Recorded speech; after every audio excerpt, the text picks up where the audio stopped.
دا د بخاري ورکوم ځکه دی دا بخاري مونږ ته ډېره نیغه نیغه کوي که نه پوهېږي پې نه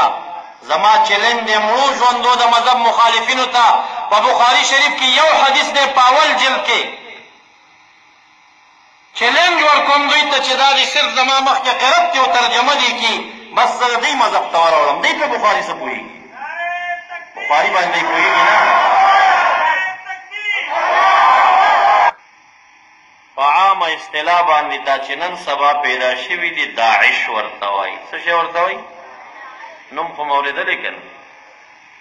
د عرفات د مسجد نمیره په لوی منبر باندې د تیر کال د حج د عرفات په خطبه کې د سعودي قاضي القضات هم فتوه پې ورکړه چې د داعش والا خوارج دي او د نن نه څه د پاسه 100 کاله وړاندې زموږ یو فقیه تېر شوی دی علامه شامي نومیږي هغه په فتاوی شامي 3 جلد کې بیا نومونه اخیستي دي او ویلي دي چې وهابیان هم خوارج دي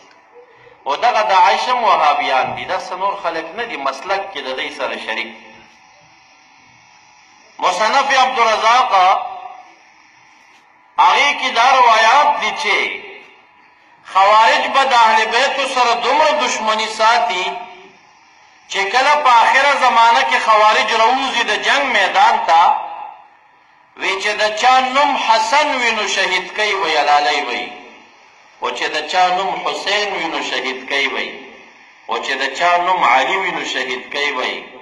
او چې کله د علي او د حسن او د حسین نامي خلک حلال کی نو بیا به ګرځېږي چې د چا نوم محمد وي نو هغه هم به شهادت رسوي نن هغه قصه په شام کې روانه ده چې څوک ګیر کي هغه ډېرې چغې ووهي زه شیعه نه یم کاټ کې وباسي په هغې کې حسن یا علي نوم راغلی وی حلالې کوي دا شیعه